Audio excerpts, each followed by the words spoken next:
Have you ever scrolled through a personal finance subreddit and felt like everyone is living on a different planet? Someone posts about their struggles, and the comments flood in with advice that feels impossible. Max out your TFSA. Buy a house. Get a 6-figure remote job. Today, we're going to break down one of those classic Reddit rants, and I promise it's going to hit close to home for a lot of people. This isn't just about one person's finances. It's about a fundamental misunderstanding in how we talk about money in Canada. It's about why good advice, given in the wrong order, is actually terrible advice. Let's meet our protagonist. We'll call him Alex. Alex is 29, lives in a hike-a-stub-leaving city like Toronto or Vancouver, and earns a respectable $70,000 a year. On paper, he's doing okay. He's young, has a decent income, and is trying to get his financial life in order. So, he goes online for help, and his post basically reads like a scream into the void. He's trying to follow the rules, but he feels like he's drowning. Why? Because Alex has debt. He's got about $15,000 in student loans with a 7% interest rate and a nagging $5,000 credit card balance that just won't die, sitting at a brutal 21% after taxes, rent, utilities, and just, existing in an expensive city. He has about $1,000 left over each month. This is his discretionary income, the money he can actually use to build wealth. And here's where the Reddit Advice Brigade comes in, armed with what I call the classic Canadian finance playbook. The playbook sounds familiar, right? Step 1, open a tax-free savings account. Step 2, start investing in a diversified portfolio, or at least buy some. Step 3, save up a down payment for a home, because rent is throwing money away. It's the checklist we've all been handed. So Alex, being a diligent guy, tries to follow it. He takes his $1,000 a month and splits it. He puts a couple hundred towards his student loan, a couple hundred towards his credit card, maybe $300 into TFSA to buy some VFV or XEQT, and the rest goes into a high-interest savings account for that mythical down payment. He's doing everything he's supposed to do, but what's actually happening? He feels completely stuck. The credit card balance barely, but the student loan seems like a life sentence. His TFSA is growing, but it's not exactly life-changing money. And that down payment fund in a city where the average condo is over $700,000. His savings feel like a drop in the ocean. He's spread so thin, making tiny bits of progress everywhere, that it feels like making no progress at all.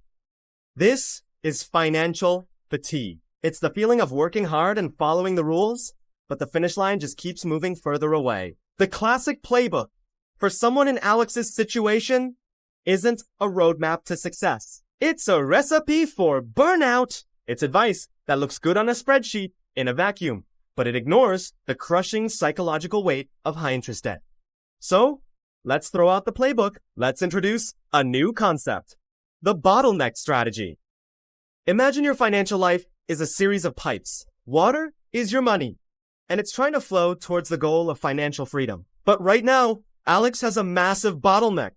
In fact, he has two. That 21% credit card debt and that 7% student loan are like clamps on the pipe, restricting the flow of money to his future self. Every dollar he sends to his TFSA or down payment fund is a dollar that could have been used to release that clamp. What does the bottleneck strategy look like in practice for Alex? It's simple, radical, and incredibly effective. He takes his entire $1,000 of discretionary income each month and throws it at one single target, the highest interest, debt. The absolute top priority is that $5,000 credit card at 21%. Why?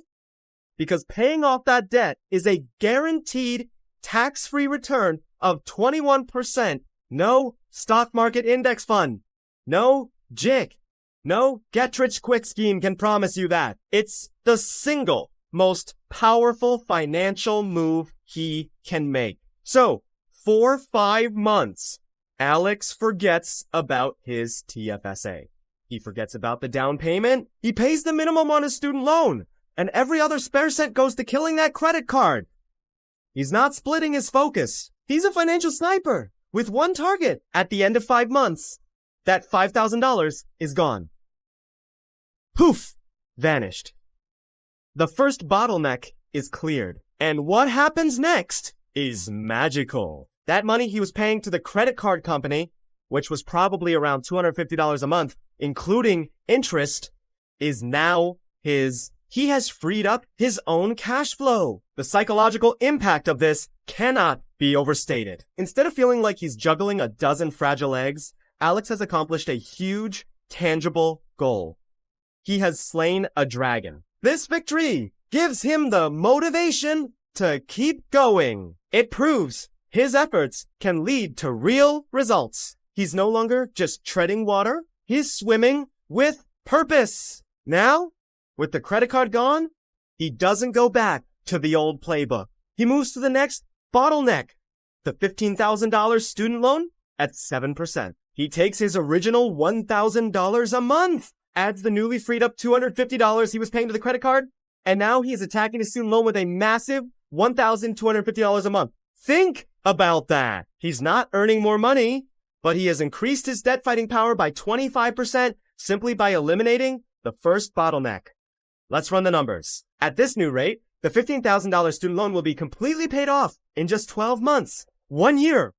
What previously felt like a decade-long burden is now gone in a single year of focused effort. So, let's recap. In the first 17 months of this new planned 5 months for the credit card, 12 for the student loan, Alex has completely eliminated $20,000 of debt. He is now completely debt-free, other than maybe a future mortgage. Now, and only now, does the classic playbook start to make sense. At the 17-month mark, Alex is 30 years old. He has zero consumer or student debt, and he has a whopping $1,250 of free cash flow every single month. That's $15,000 a year. That is entirely his direct. This is the moment to aggressively fund the TFSA. This is the moment to start saving for a down payment in earnest. Let's compare the two scenarios. In the classic playbook scenario, after 17 months, Alex would still have a big chunk of his credit card debt. He'd still have a massive student loan. He'd have a few $1,000s in his TFSA and a few thousand in a savings account. But his net worth would be significantly lower because of the high interest debt. That S still draining his resources. More importantly, he'd still feel stressed, overwhelmed, and stuck. In the bottleneck strategy scenario, after 17 months, his net worth has skyrocketed because he's eliminated his liabilities. He feels empowered, in control, and optimistic. The path forward is crystal clear. He can now max out his TFSA in just a few years. That down payment doesn't seem so impossible anymore. He's no longer playing defense against his past financial mistakes. He's playing offense for his future. This brings us back to the original Reddit post and the well-meaning but misguided advice. The problem isn't the advice itself. TFSAs are great. Investing is crucial. Homeownership can be a path to wealth. The problem is the order of operations. It's financial theater.